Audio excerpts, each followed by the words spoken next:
Baik, mohon perhatiannya anak-anak. Untuk yang makan bisa simpan dulu ya makanannya ya. Ya, Pak. Bismillahirrahmanirrahim. Assalamualaikum warahmatullahi wabarakatuh. Waalaikumsalam warahmatullahi wabarakatuh. Nah, sebelum mulai pembelajaran pada siang hari ini, marilah kita berdoa bersama secara keyakinan masing-masing. Berdoa dimulai. Cukup? Baik. Selamat siang anak-anak. Siang, Pak. Bagaimana kabarnya hari ini? Baik. Baik, alhamdulillah. Apakah semua hadir semua? Hadir semua ya. Bapak harap semuanya dalam keadaan sehat dan siap melaksanakan pembelajaran pada hari ini. Baik anak-anak, untuk membangkitkan semangat, mungkin Bapak ada suatu jargon membangkit semangat. Kalau Bapak bilang semangat pagi, kalian jawab pagi luar biasa mantap, ya. Siap. Siapa? Dengan semangat ya. Siap. Oke. Semangat pagi. Pagi, luar biasa, mantap. Oke, siap. Baik, selanjutnya mungkin kita masuk ke pembelajaran ya. Pada materi kali ini kita membahas mengenai periodisasi pemberlakuan Undang-Undang Dasar di Indonesia. Baik, untuk capaian pembelajaran adalah peserta didik mampu menganalisis periodisasi pemberlakuan Undang-Undang Dasar di Indonesia. Dengan tujuan pembelajaran yang pertama jadi mengingat kembali pengertian Undang-Undang Dasar, mampu mengidentifikasi latar belakang, menguasai periodisasi, mengelola dinamika, mengkritik dinamika, serta merancang alur dan dinamika periodisasi pemberlakuan Undang-Undang Dasar di Indonesia. Baik, sebelum ke materi, mungkin kita mengingat kembali ya, apa itu Undang-Undang Dasar. Ini Bapak beri waktu kalian 1 menit untuk mengingat kembali. Oke, sudah cukup 1 menit, Bapak tunjuk ya. Coba kamu. Ya Pak, UUD itu adalah salah satu dari dasar negara Pak. Nah, ya. Betul, Kaisar. Jadi Undang-Undang Dasar merupakan dasar negara. Apakah ada yang ingin melengkapi jawaban Kaisar? Mungkin Kaisar bisa ambil temannya. Nandia Pak. Ya, silakan Nandia. Nandia mana? Saya, Pak. Oh ya, silakan.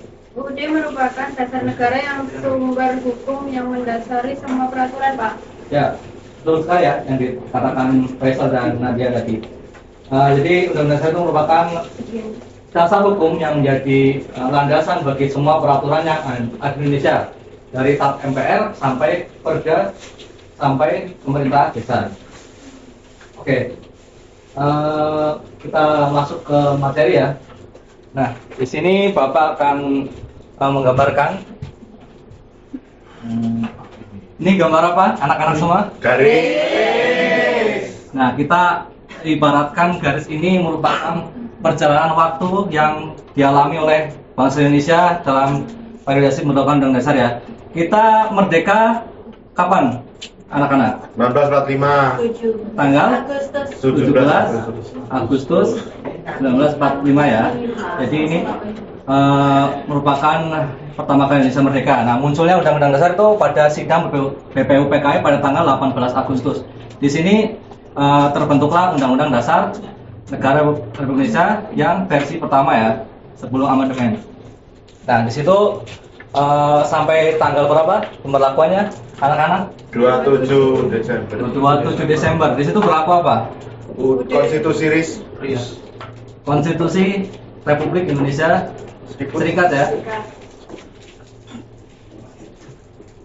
Oke, tahun berapa? 1949.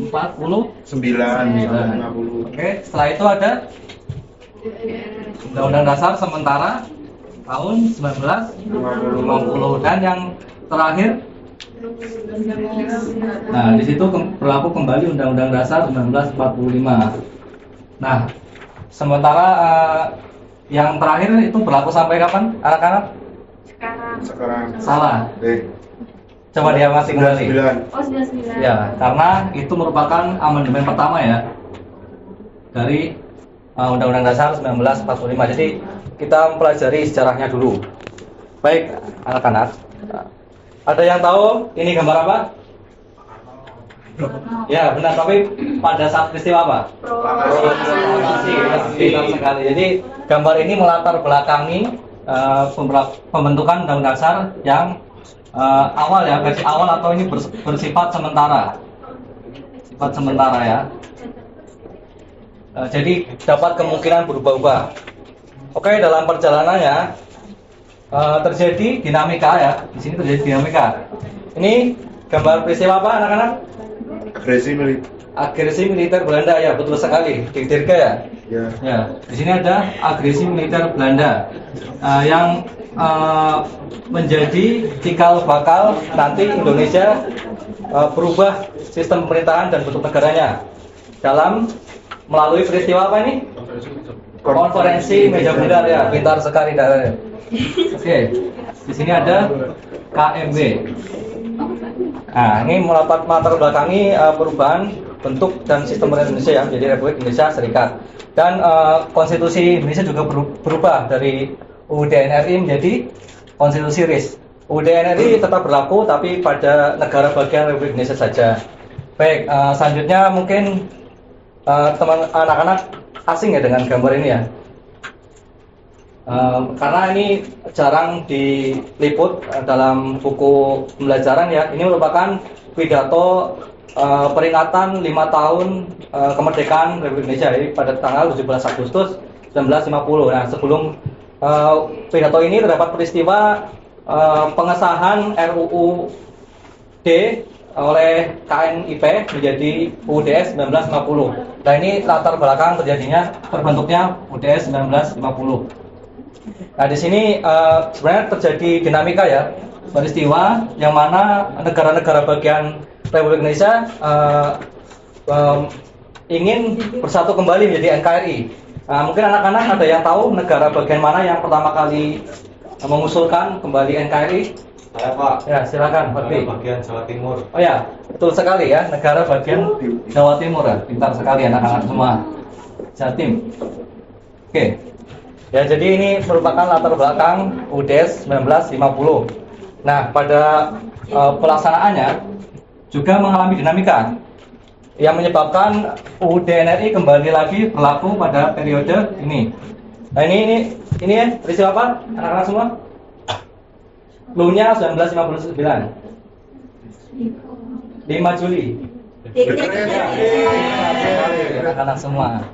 Dekret Presiden yang karena kegagalan konstituante dalam menyusun undang-undang dasar yang baru ya, anak-anak.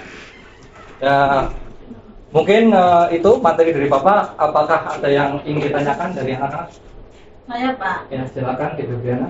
izin bertanya Pak, dalam perkembangan untuk penyimpangan yang terjadi pada pemberontakan Undang-Undang Dasar Negara Republik Indonesia tahun 1945 pada masa Orde Lama dan Baru itu seperti apa ya Pak contohnya? Ya, baik. Jadi tadi yang ditanyakan DPR terjadi pada peristiwa di timeline ini ya. Di sini pada periode lama ada Orde Lama dan yang kedua ada Orde Baru. Nah, bentuk penyimpangan yang terjadi dalam implementasi Undang-Undang Dasar itu yang pada saat pemerintahan Soekarno itu adalah penetapan presiden seumur hidup oleh MPRS. Kemudian pada saat Orde Baru itu penyalahgunaan pada saat pemilu. Jadi itu bentuk penyimpangan yang terjadi terhadap undang-undang di masa itu. Baik Pak, terima kasih. Anak-anak, apakah ada yang ingin ditanyakan lagi?